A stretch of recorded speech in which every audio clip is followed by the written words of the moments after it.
mientras que las cifras definitivas estarán listas 24 horas después. Y para seguir hablando sobre este tema, pues le paso los micrófonos a mi compañera Sofía García. Gracias, Alex. Y bueno, pues ya vio cómo puede encontrar su casilla. Ahora agradecemos, ya después de todo esto que nos das a conocer, agradecemos sobre todo que esté aquí desmañanado, doctor. Gracias, no, doctor consejero. Un gusto. Ukib Espadas, porque mire, ya tenemos aquí esta boleta que usted, si asiste mañana a las urnas, podrá votar. Pero cuéntenos mejor usted todo, consejero, porque ustedes han estado detrás de todo este ejercicio, haciendo que esto finalmente sí se lleve a cabo sin ningún problema, a pesar de todo lo que han vivido, pero que se lleve a cabo este ejercicio como tiene que ser. Cuéntenos cuántas boletas, cómo pueden llegar a las... y cómo hay la seguridad total de que pueden ir a votar. Bueno, a ver, se han establecido más de 57,000 casillas en todo el país. En ellas se han distribuido 95.5 millones de boletas, lo cual significa que hay una boleta para cada quien, es decir, hay una como estas, esperando a cada quien en su casilla, cerca de su casa. El 90% de los electores encontrarán su casilla, incluso con estos movimientos que hubo, a no más de 30 minutos, el 80% en menos de 15 minutos. Es decir, a pesar de que sufrimos un golpe muy rudo con el recorte presupuestal, y que esto obligó a reducir a la tercera parte el número de casillas, operativamente se preparó esto con mucho cuidado para garantizar que la inmensa mayoría de los electores tenga una casilla de cualquier manera muy cerca de su casa. El 58% de nosotros votaremos en el mismo sitio en el que votamos en la elección, cuando la elección del intermedia, el de 2021. Pues al llegar a la casilla, considerando las medidas de seguridad, esto va a ser muy semejante a la elección del 21, es decir, bueno, habrá colas guardando la sana distancia, es obligatorio el uso de cubrebocas tanto al formarse en la fila como al acceder a la casilla. En la casilla habrá todas las condiciones sanitarias, los materiales que sean utilizados por varias personas serán desinfectados en cada ocasión. Por ejemplo, nosotros estamos recomendando que cada quien lleve su pluma o marcador para evitar que pues esto cambie de manos. Si alguien no lo lleva, de cualquier manera, por ley además, habrá marcadores en las casillas que después de cada uso serán nuevamente desinfectados. Uno llega, se presenta ante el presidente de la casilla, entrega su credencial de elector, que ahora no la traigo porque debo decir que desde hace muchos años yo tengo la costumbre de que en cuanto ya no se puede sacar Yo también, porque para volverla a sacar mejor. No, pero más allá de eso hay un momento en el que se cierra la lista nominal, entonces si perdemos la credencial ya no podemos votar y yo opto por no correr el riesgo. Para votar. Efectivamente, pero bueno, entregamos la credencial, el secretario revisará la lista nominal de electores para constatar que uno está inscrito, que es la persona de la fotografía, y entonces entregará una boleta. El secretario va a tener a su disposición un bloque de boletas como esta, que si observamos bien tiene dos partes, uno es la boleta misma y otro este pequeño talón. En ese talón, esto se desprenderá del talonario y esto será lo que cada quien recibirá. Ahí está. ¿Quién se lo queda? Esto se queda en el talonario. Todos los talones de las boletas forman un... Sí. Como boletos de rifa, un talonario que se queda en la casilla y que después se regresa al Consejo Distrital al concluir. La casilla, bueno, la boleta tiene dos opciones, que se revoque el mandato. Bueno, voy a leer la pregunta completa. ¿Estás de acuerdo en que a Andrés Manuel López Obrador, presidente de los Estados Unidos mexicanos, se le revoque el mandato por pérdida de la confianza o siga en la presidencia de la República hasta que termine su periodo? Y las respuestas posibles son dos: que se le revoque el mandato por pérdida de confianza o que siga en la presidencia de la República. Como en una elección normal, cada quien deberá votar por uno de los dos, por una de las dos opciones. En caso contrario, si se vota por las dos, si no se vota por ninguna, ese voto queda anulado, como en cualquier elección. Así irán pasando todos los electores hasta las 6, de las 8 de la mañana y hasta las 6 de la tarde. Es importante señalar que si a las 6 de la tarde hay fila en la casilla, todas las personas que estén formadas en la fila a las 6 de la tarde podrán votar no importa hasta qué hora de que termine de pasar la fila. Esto es muy importante porque, entre otras cosas, se han estado corriendo una serie de rumores falsos destinados a hacer pensar que no se va a poder votar, que las casillas van a cerrar y alguien no va a poder llegar. Esto es totalmente falso, estos son previsiones legales que existen hace muchísimo tiempo y que sin duda el instituto implementará puntualmente. La idea, nuestra intención es lograr que vote el máximo posible de personas que lo quiera hacer. Entonces, cada quien tendrá su boleta esperándolo, la marcará, la depositará en una urna. Al cerrar la casilla, esta urna solo es una, a diferencia, por ejemplo, de la elección del 21, en donde hubo lugares en donde los electores tuvieron hasta 6 boletas, porque incluso se elegían niveles submunicipales de gobierno. Acá no, acá tendremos solo una, y en cada una solo 2 opciones. Se hará el cómputo, se formará el paquete y este se trasladará, al concluir, al Consejo Distrital, donde inmediatamente empezará el cómputo. Esta es una diferencia muy importante que hay que señalar en relación con un proceso de elección. En la elección, todos sabemos, votamos el domingo, pero no tenemos resultados oficiales sino hasta el miércoles siguiente. Acá no es así, acá el cómputo empieza inmediatamente. Sí. Como consecuencia, no tendremos un programa de resultados electorales preliminares, no será necesario.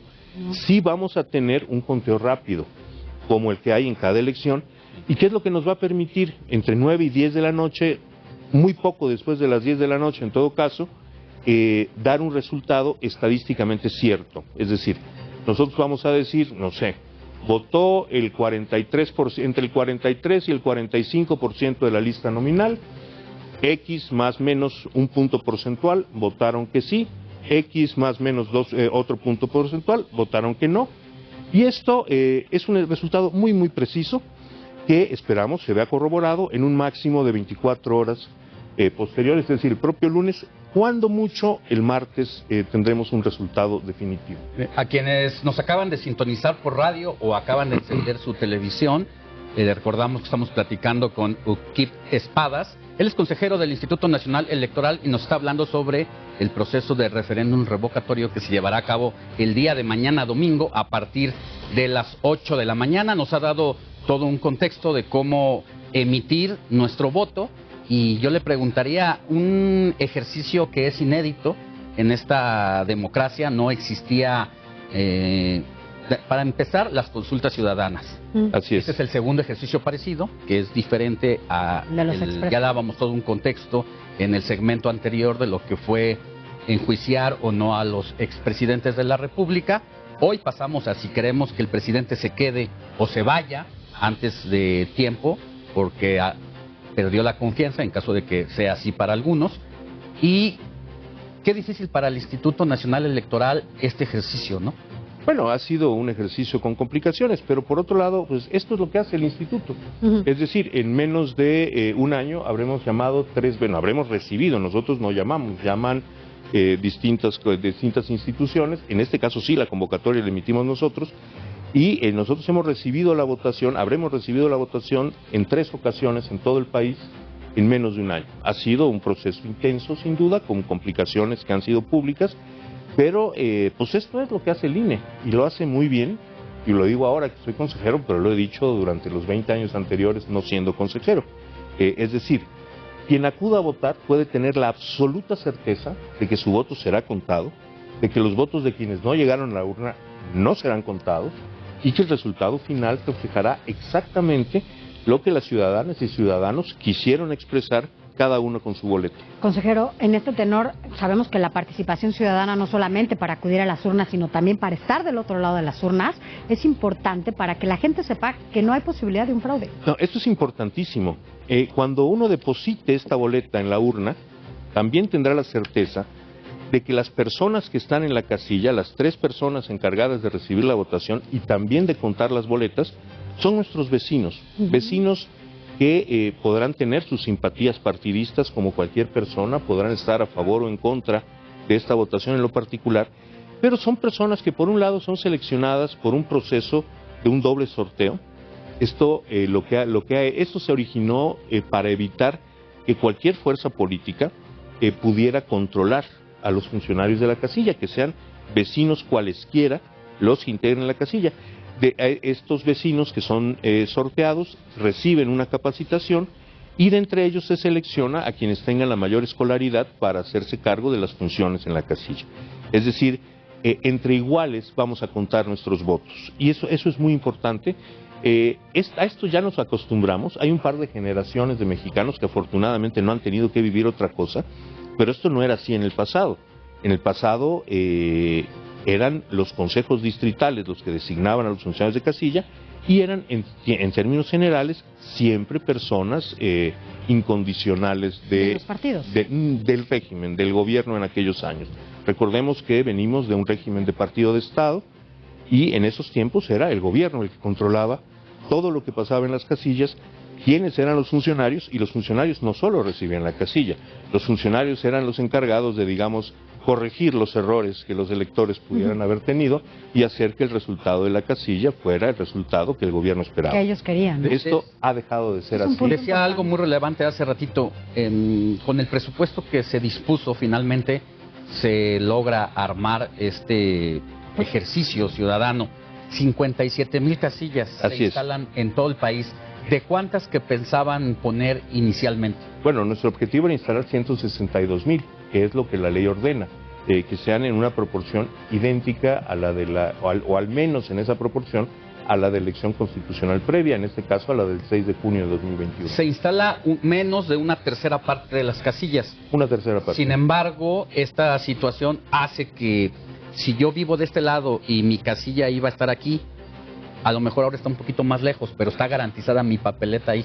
58% de las personas que van a acudir a votar, van a votar exactamente en el mismo lugar que lo hicieron el 6 de junio. Hombre, por excepción de que, digamos, esa escuela por alguna razón cerró, está en mantenimiento, es bueno, se coloca otro punto. Pero en principio, 58% de las personas votarán en la misma casilla y otro 20% de las personas votarán en una sección aledaña, en una casilla que no quedará a más de 15 minutos de lo que quedaba la casilla inicial. O sea, no hay posibilidad de que no se vote o que digan, es que no voté porque no pusieron la casilla acá o que haya ese tipo de... Es correcto, se ha dicho mucho que este número de casillas hace que la casilla le quede muy lejos, que van a tener que transcurrir hasta 8 horas para... Estos son mentiras, directamente mentiras. Hay sí un porcentaje, el 0.04% de los electores tendrán que trasladarse 1 hora a la nueva sección. Esto ha ocurrido en... ¿Estamos hablando del 0. ¿Qué? 0.04%. Es decir, estamos hablando de 33,000 personas de un total de 92,700,000 votantes. ¿Está bien que pase eso? No, no está bien, pero es la mejor solución que pudimos encontrar con los recursos económicos que tenían. Esto significa que el resto de los electores, el 99.96%, tendrán su casilla a menos de media hora de distancia de sus hogares.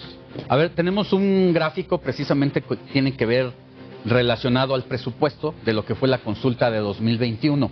Se solicitó un presupuesto inicialmente de 1,499 millones. Al final se otorgan solo 528 millones de pesos. En esta ocasión se pedían más de 3,000 millones.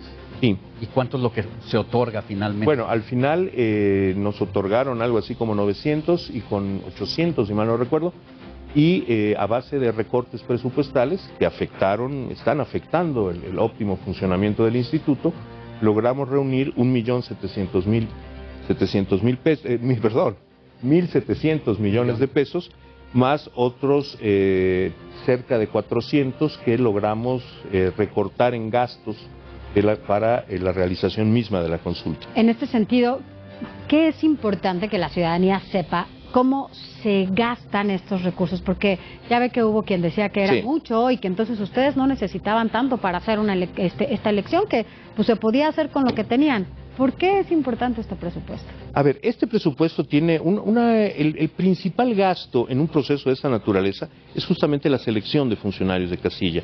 Nosotros tendríamos que haber visitado a 12 millones de ciudadanos para capacitarlos como funcionarios de casilla y de ahí seleccionar a las personas que fueran a participar, a ejercer directamente esas funciones. Esto es el gasto principal en un proceso de este tipo. En la medida que se reduce el número de casillas, se reduce el número de capacitadores que se tienen que contratar y en consecuencia se pueden abatir costos. El problema de esto es justamente que se reduce el número de casillas. Y si bien este esfuerzo organizativo va a permitir que en esta ocasión sea fácil para las personas votar, en un proceso constitucional esto sería imposible. Las casillas de recepción de votación el día de mañana tendrán hasta 2,000, en algunos casos un poquito más, hasta 2,000 votantes. En una elección constitucional solo son 750 en cada casilla. Acá será posible porque es solo una boleta y con 2 opciones.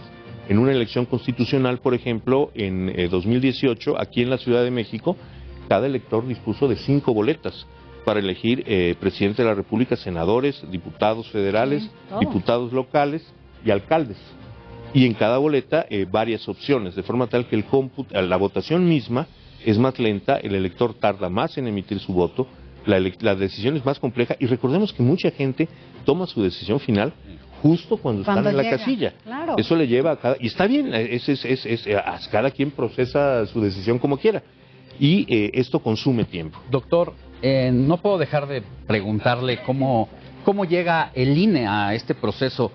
Es decir, de ayer decía el consejero presidente Lorenzo Córdoba de todas las amonestaciones que se han dado por las violaciones a la veda electoral, algo que está sentando un precedente. Más de 170 quejas, más de 26 amonestaciones reiteradas, incluso hubo al menos un funcionario público que se pasó por el arco del triunfo, 7 llamados de atención por parte del árbitro electoral. ¿Cómo afecta al proceso electoral eso y cuál es el precedente que deja de cara a las próximas elecciones? A ver, es un problema serio es decir, nosotros trabajamos sobre la base de una ley que no hacemos.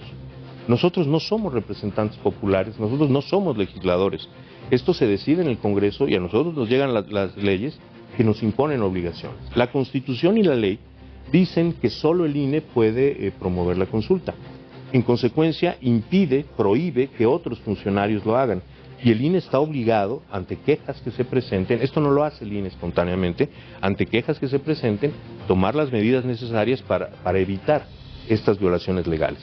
Sin embargo, pues algunos funcionarios han asumido materialmente una actitud de reto a la ley, de ignorar lo que la ley dice, sobre la base de que pues su valoración del proceso es más importante que la ley y lo han salido a hacer. Es un precedente grave, me parece que una democracia plena necesita del compromiso de los distintos actores políticos y que el respeto a la legalidad es uno de esos compromisos. El INE está haciendo un esfuerzo enorme para limitar estas acciones, pero hemos topado con pared en muchos casos. Es decir, no hay una respuesta a los llamados de atención del INE, en algunas ocasiones ni siquiera a los llamados de atención del Tribunal Electoral.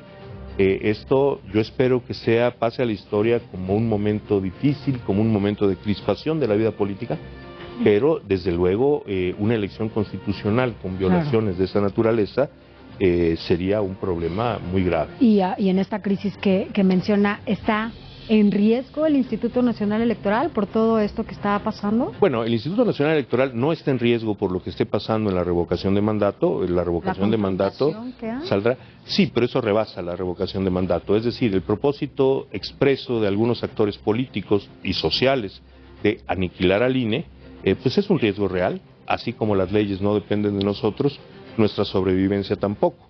El INE, que no es una institución de los 11 consejeros que estamos allá sentados en la mesa, sino una institución que protege el derecho de 92.700.000 personas, depende del Congreso. Y de la ciudadanía. Nos quedan 30 segunditos para mostrar la papeleta aquí, Sofi, a la cámara, y pues será del Tribunal Electoral lo que decida en caso de la revisión de estas quejas, si anula o no el proceso, en 10 segunditos. No, las quejas por faltas de los funcionarios no tienen un efecto en la posible nulidad de la elección.